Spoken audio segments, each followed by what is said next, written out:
Bonsoir à tous, merci de suivre le 23h. Voici les titres. Les Ivoiriens ont voté ce samedi sur toute l'étendue du territoire pour désigner leurs conseillers municipaux et régionaux. Les opérations de vote ont débuté dès l'ouverture des bureaux à 8h ce matin pour se refermer à 18h. Dans ce journal, nous ferons le point de ce scrutin. Le 17e sommet de la francophonie a pris fin hier à Erevan en Arménie. Le vice-président de la République y représentait le président de la République Alassane Ouattara. En marge du sommet de l'OIF, Daniel Kablan-Duncan a accordé des audiences. Nous en parlerons tout à l'heure. Les assemblées annuelles de la Banque mondiale et du FMI ont débuté à Bali en Indonésie. Les pays membres se sont engagés à faire de la lutte contre la pauvreté une exigence majeure, une vision à laquelle adhère la Côte d'Ivoire. Bienvenue pour une demi-heure d'information. Les Ivoiriens étaient appelés à se rendre aux urnes ce samedi pour élire leurs maires et leurs conseillers régionaux. Les opérations de vote se sont déroulées dans tout le pays. Le président de la République, Alassane Ouattara, accompagné de son épouse, a accompli son devoir civique au lycée Sainte-Marie à Cocody. Jérôme Kofi Aboulé. Lycée Sainte-Marie de Cocody ce samedi 13 octobre 2018. Le président de la République de Côte d'Ivoire, Alassane Ouattara, s'y est rendu en fin de matinée.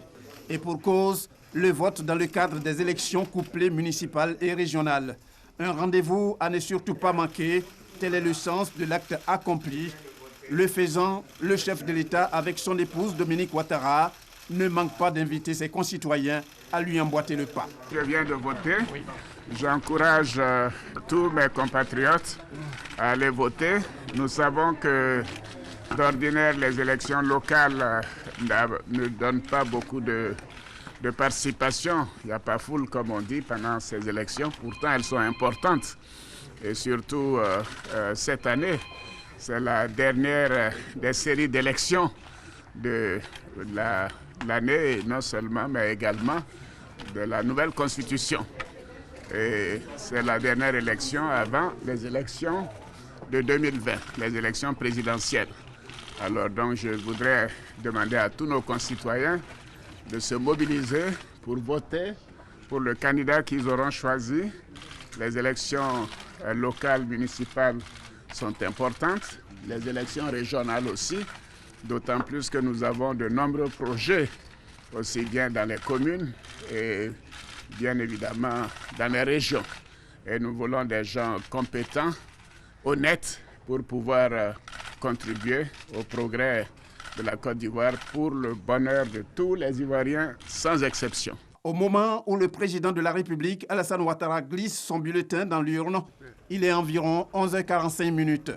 Comme lui, d'autres personnalités, notamment le président de la commission électorale indépendante, Youssouf Bakayoko, et Mme Henriette Konan-Bédié, se sont rendus au lycée Sainte-Marie de Cocody pour accomplir leur devoir. Direction Marcory, Koumassi et Port-Boué, où les opérations de vote se sont déroulées dans le calme aujourd'hui. Certains bureaux ont ouvert à 9h et d'autres dans l'après-midi. Francis Boifou. Nous sommes à l'EPP Sirène, dans la cité Sipim, commune de Port-Boué. Derrière moi, vous voyez des populations, des citoyens qui patientent. Il est 12h passées de 20 minutes. Aucun agent de CEI n'est présent. Aucun bureau de vote n'est ouvert. Toujours dans la commune de Port-Boué, plusieurs bureaux de vote restent fermés. Là où certains bureaux de vote sont ouverts, il y a des problèmes dus à l'utilisation du matériel électoral. Et tout naturellement, cela retarde le processus. Le constat est de même dans la commune de Koumassi et Marcory. À l'heure qu'il est, à Port-Boué, Marcory et Koumassi, ça vote, mais ça vote timidement à cause des retards enregistrés par la commission électorale indépendante, CEI. L'ambiance de l'après-midi contraste avec celle de la matinée.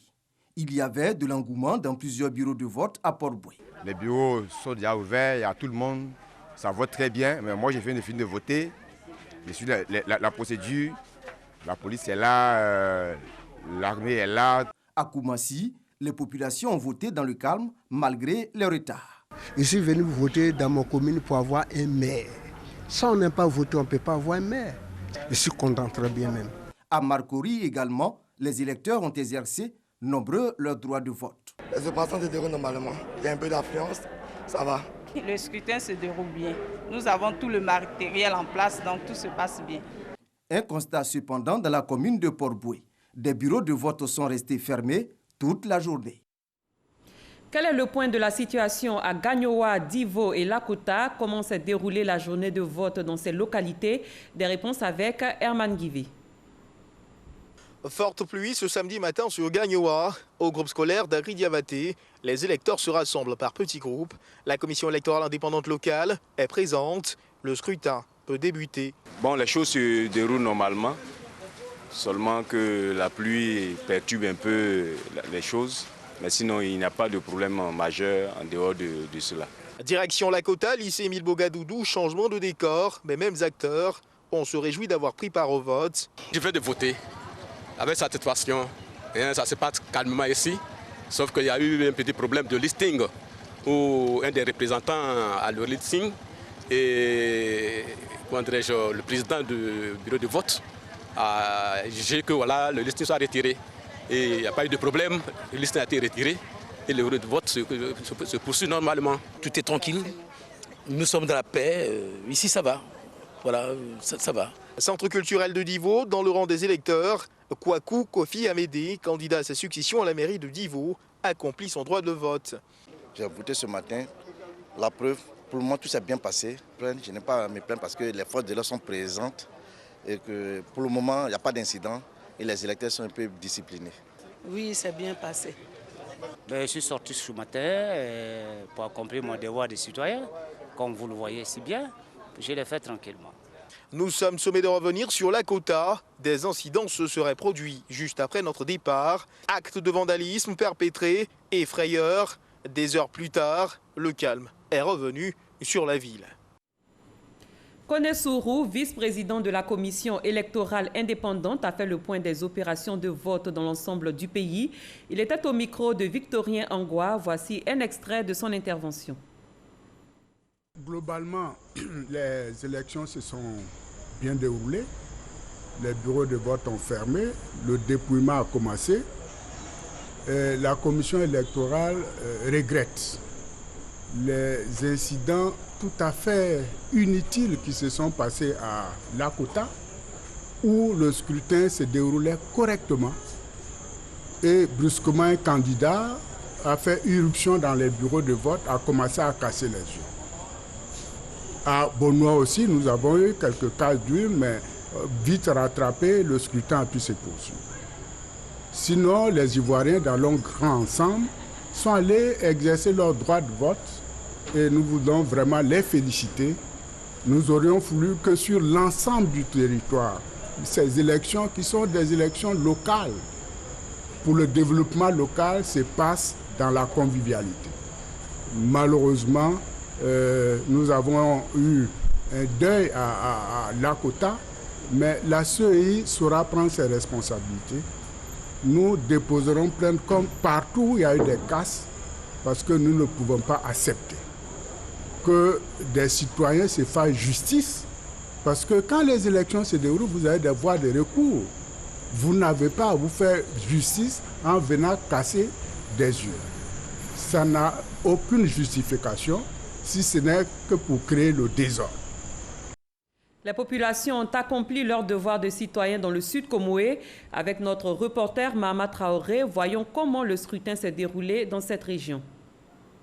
Lieu de vote de la salle des fêtes d'Aboisseau. C'est ici qu'est inscrit le votant Marcel Amontano, ministre des Affaires étrangères et cadre de la région du sud Comoé. Je suis venu accomplir mon acte citoyen, voter pour le développement de ma région, pour le sud Comoé et puis pour ma commune Aboisseau. Et je crois qu'ensuite, il faut attendre les résultats dans la sérénité. Un peu plus tard, dans ce même lieu de vote, nous retrouvons Marguerite Yoli-Bikone. Elle est commissaire centrale à la CEI, Commission électorale indépendante, et supervise le déroulement du scrutin dans la région du sud Comoé. Elle nous fait le point de la situation à moins d'une demi-heure de la fermeture des lieux de vote. Je dirais que dans l'ensemble, on n'a pas connu vraiment de grands remous. Seulement, il y a eu de grands retards, surtout à Grand Bassam, avec l'ouverture des bureaux de vote. Je pourrais ajouter qu'à Bonois, c'est vrai qu'il y a eu des casses d'urnes, mais Les représentants des candidats ont été formidables. Ils se sont entendus et le vote n'a pas été interrompu. Et nous sommes venus avec d'autres urnes, donc il n'y a pas eu d'interruption. Le taux de participation est assez variable. Il faut attendre la fermeture des bureaux de vote pour pouvoir se prononcer véritablement pour tout le Sud Comoé. Les autorités préfectorales relèvent également un bon déroulement du scrutin dans l'ensemble. Pour la suite, le préfet de région invite toutes les parties prenantes à faire preuve de civisme. Nous sommes dans un pays de loi, des textes, et qu'ils acceptent, que tous ceux qui ont battu les campagnes, qu'ils acceptent de rester dans le calme, quel que soit le résultat. Ils ont des voies de recours après les résultats. Donc ce n'est pas la peine de chercher à casser. La région du Sud Comoé compte 4 départements et 8 communes pour une population électorale de 208 983 votants. Que retenir des opérations de vote dans le district des Savanes? Que s'est-il passé dans les différents bureaux de vote? Pour trouver des réponses, mettons le cap sur Korogo, Bundiali et Ferkessédougou en compagnie de Kader Sogodougou. Les Ivoiriens se sont rendus aux urnes ce 13 octobre 2018 pour choisir leurs élus municipaux et régionaux. Dans le nord du pays, dans des communes comme Guiembé, Korogo et Sinematiali dans le Poro, Bundiali dans la Bagoué, Ferkessédougou et Wangolodougou dans le Tchologo, on peut voir les électeurs accomplir leur devoir civique. Occasion pour bon nombre d'entre eux de plaider pour un scrutin calme, apaisé et sans violence. Chaque candidat doit accepter les résultats. La démocratie est en marche. C'est très important dans la vie d'une nation qu'on vote. Et quand on vote, il faut forcément qu'il y ait un meilleur. Il faut que quelqu'un gagne. Et celui qui gagne, l'autre doit accepter. C'est ça aussi la démocratie. La police et la gendarmerie étaient présentes dans chaque lieu de vote. Jusqu'à 17h30, la mobilisation était encore visible. Bon signe pour le taux de participation. Direction Soubré, au sud-ouest du pays. Les populations se sont rendues dans les urnes pour choisir leurs conseillers régionaux et municipaux. Comment s'est déroulé le scrutin dans cette localité? Pour nous éclairer, suivons le constat de Mamadou Kwasi. Groupe scolaire hôpital de Soubré. Il est 8h38. Le président du bureau de vote 3 et son équipe procèdent à la mise de scellés sur les urnes sous présentation représentant du candidat. Lesquels représentants suivront les identités vérifiées par la suite, avant leur accès au bureau de vote. À 8h, le vote peut commencer. À peine entamé qu'une anomalie est constatée sur le premier votant. Il se trouve que la carte d'identité qu'il nous a présentée ne comporte pas de photo. Donc nous lui avons dit qu'il ne pouvait pas voter, puisqu'il n'y a rien pour vérifier que c'est effectivement la personne qui est là. Mais l'électeur se justifie. C'est moi-même qui est arrivé, le gardien même pour venir voter. Maintenant, si on me dit non, la carte d'identité est effacée, il va y beaucoup, je suis commerçant. Chaque jour, je suis dans le camion. L'argent, il faut protéger l'argent, il met toujours dans le bédou derrière. Et là, c'est effacé. Si l'élection a démarré sur une faute pluie dans la région de la Nawa, cette situation n'a pas été un frein à la volonté des populations à élire leurs élus locaux. Je vais aller faire mes explications aussi. Donc, il faut que je vienne vite pour aller grouiller aussi pour avoir pour moi. Je pense qu'il faudrait que la population souveraine comprenne que, quel que soit l'enjeu, ce sont des enfants de cette région qui sont entre eux. Il faut observer vraiment la paix. Je suis malade, mais quand même, je suis venu voter. J'ai mes camarades qui sont derrière là, mais comme je ne peux pas crier, je veux qu'elles viennent tout à l'heure, après la pluie, je vais aller leur dire qu'elles viennent voter. Non, quand il pleut comme ça me plaît. Quand je sors en bas des pluies comme ça pour venir voter, ça me plaît. Je viens venir revendiquer mon droit de citoyenneté. Un tour au centre culturel. Ici, des dispositions particulières sont prises pour les 5 bureaux de vote installés sur le même site. Par le passé, même dans la formation, on nous avait annoncé les stickers, mais il n'y a pas de stickers. Oui, bon, mais même dans la formation, on nous avait dit que les tablettes arrivaient, même jusqu'à hier, on nous disait qu'il y avait les tablettes, mais ce matin, on nous dit qu'il n'y a pas de tablettes, que de commencer comme ça. Une situation semblable à l'école catholique Saint-Charles de Soubré.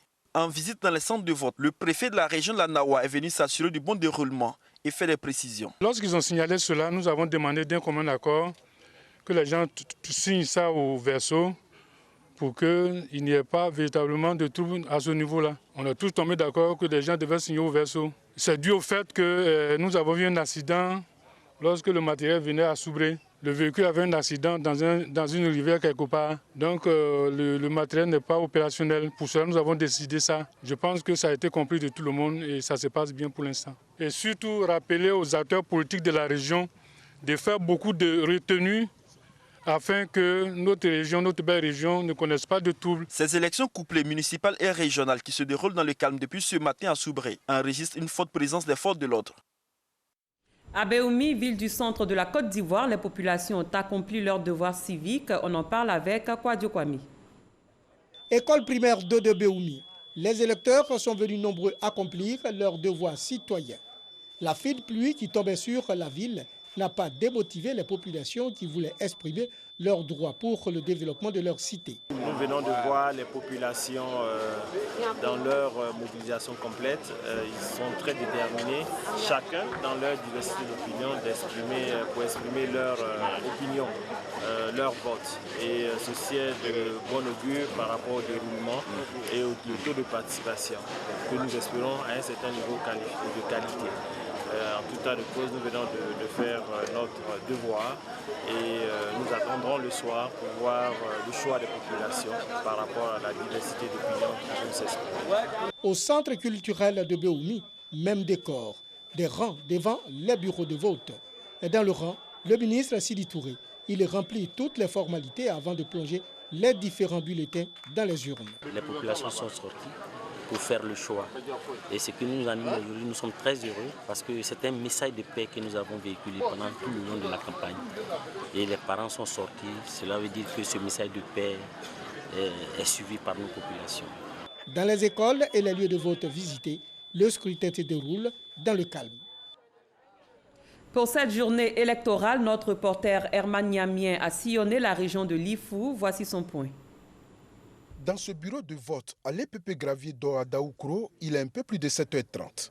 L'équipe de la CEI apprête le matériel pour passer aux choses sérieuses. 8h, le président du bureau de vote procède à la vérification des identités des représentants des candidats. Ils doivent accéder au bureau de vote maintenant, donc nous vérifions qu'ils ont le note qu'il faut effectivement pour venir les représenter. La vérification des identités terminée, les premiers électeurs peuvent se présenter. Ici, les électeurs devront voter 2 fois, une pour les municipales et une autre pour les régionales. J'ai ouvert le bureau de vote numéro 5 à 8h05. Bon, au niveau des matériels, tout est au propre. Nous avons bien commencé, mais il faut dire que quand le scrutin est couplé, il y a beaucoup de papiers. C'est là un peu les difficultés. Je suis en ville ici. Si je ne vote pas, demain je vais dire quoi? Je ne vais pas cela, je ne vais pas cela. Si je ne vote pas, je vais dire quoi? C'est comme à cause de ça que je suis venu voter. À l'EPP Gravier d'Or, ce n'est pas encore la grande affluence. Direction le collège moderne à Villa, un autre centre de vote à Daoukro. Ici aussi, les électeurs arrivent au compte-gouttes. Mais dans l'ensemble, tout se passe bien selon les agents de la CEI. Après Daoukro, cap sur Bongouanou. Il est 10h. Ici, par contre, l'affluence est visible dans les différents centres de vote. Les populations se bousculent pour se présenter devant les agents de la CEI. Nous avons ouvert à partir de 8h, comme l'indiquait le temps officiel. Et pour le moment, tout se déroule dans de bonnes conditions. Ça se passe très bien pour le moment. Il faut dire que tout le monde est là. Et il y a la discipline et nous constatons que ça va mieux. À Mbato aussi, les populations ne veulent pas rester en marge de ces élections. Ici, la plupart des centres de vote visités connaissent une affluence. Nous avons ouvert à 8h et nous comptons fermer à 18h. Bon, actuellement, nous sommes à 62 votants. Bon, nous sommes à 440. Au niveau du foyer des femmes, où nous étions tout à l'heure, nous avons observé quelques échauffourées entre les représentants des candidats. Mais avant de quitter les lieux, nous avons observé que tout est rentré dans l'ordre. Seulement notre problème majeur ici, c'est qu'il n'y a pas d'électricité. Donc, on nous dit de fermer les bureaux à 18h. Et cela, ça serait un peu difficile. À 18h plus tôt, il fait déjà noir. Aucun incident majeur enregistré dans les différents centres de vote visités. La population souligne que si la campagne s'est déroulée dans une ambiance festive, le vote ne devrait pas entacher les énormes sacrifices consentis. À Séguéla, au nord-ouest du pays, les populations ont exercé leur droit de vote. Le scrutin s'est déroulé dans le calme, comme nous l'indique Abou Sanougou. Jour de vote à Séguéla. Affluence devant les bureaux de vote malgré la forte pluie qui s'est abattue sur la ville. et EPP Château d'Eau. Les bureaux ouverts depuis 8 heures reçoivent leurs premiers votants qui, dans le calme, accomplissent leur devoir citoyen. Beaucoup de plaisir et c'est le droit du citoyen. Je me sens très heureux d'avoir fini de voter. La pluie n'est pas un obstacle. Mon devoir, il faudrait qu'il accomplisse ça. Donc c'est pourquoi je suis sorti sous la pluie. Je suis content de voter. Quand tu aimes quelque chose, ce n'est pas la pluie ni le soleil qui va t'emmerder. C'est ça qui va me donner le droit de choisir celui qui pourrait faire le développement de ma cité. La citoyenneté, pour une personne d'abord, ça commence par le droit de vote. Très important. Au moins, tu prouves que tu es citoyenne. Je suis content d'avoir voté. Quelques soucis déjà constatés avec les tablettes qui ralentissent le processus de vote. Les agents du bureau s'attellent à les remettre en service. Au niveau de la tablette, où la secrétaire 1 qui est en charge a pu enregistrer la pièce, maintenant son empreinte ne passant pas. Il est dit pendant la formation que dans ces conditions, le président doit mettre le mot de passe pour qu'on puisse continuer l'opération. Donc c'est à ce niveau nous sommes. Nous mettons le mot de passe, malheureusement rien ne passe. Et comme les responsables de la CI, lorsque nous avons pris contact avec eux, nous ont dit que nous pouvons continuer à faire voter les électeurs à partir des listes d'émargement. 10h05. Nous mettons le cap sur le lycée moderne Dominique Ouattara. Affluence moyenne. Mais le scrutin se déroule bien. Au groupe scolaire primaire catholique, il est 10h40. Les électeurs sont sortis nombreux pour élire leurs conseillers municipaux et régionaux. Dans les différents centres visités, aucun incident n'a été signalé. Pour rappel, les bureaux de vote ont ouvert ce matin à 8 h et se sont refermés à 18 h dans la soirée. Comment s'est déroulée la fermeture des bureaux de vote dans le Kabadougou? Notre reporter Moussa Konaté répond à cette interrogation. Comme l'annonce ce président de bureau de vote, il est 18 h. C'est fini, aussi bien à Odiéné que partout dans le district du Denguélé. Bien, merci beaucoup. Mais avant, à 17 h, nous étions à l'EPP municipalité sud de Bromakoté, au lycée moderne de Dodiéné. En fonction du nombre de votants inscrits dans le bureau de vote, on peut dire que nous avons dépassé plus la moitié des votants. J'ai foi, d'ici la fermeture, dès qu'on va faire le 100%. Enfin, au hall d'information, un autre lieu de vote. Tous ces déplacements pour voir les derniers votants. Le matin, la plainte n'était pas trop. Jusqu'à 11 h midi par là, c'était pas trop. Mais à partir de 14 h, vraiment, il y a eu l'affluence. Parce que les parents, souvent, ils vont au champ. Ils vont faire les travaux champêtres. C'est après, ils viennent pour les élections. C'est bien expliqué cela. C'est le travail qu'il a fait. Le patron m'avait confié un travail là, c'est ça qu'il est en train de faire. Il vient de finir ça tout juste là et je suis venu voter. Notons que pour la région du Kabadougou, on a 285 bureaux de vote pour 66 564 électeurs. Dans le Folon, 113 bureaux de vote pour 30 152 électeurs. Selon les recommandations, seule la commission électorale indépendante CEI est habilitée à proclamer les résultats. Michel Digré, journaliste à la rédaction de RTI 1, était sur le plateau du journal télévisé de 20 h. Il est revenu sur les élections en chiffres. Suivons un extrait de son entretien avec Fatou Fofana.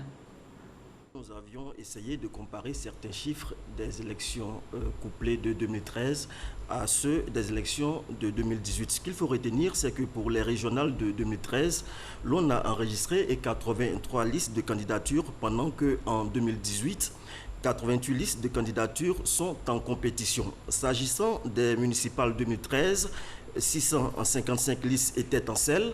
En 2018, le nombre de listes s'élève à 685 candidatures. Ce qui pourrait expliquer cette hausse pour les élections municipales, c'est certainement la création de 4 nouvelles communes à l'issue du Conseil des ministres du 3 mai 2018. Il s'agit des communes de Atiegouakro, Béléban, Assini Mafia et Ndoussi.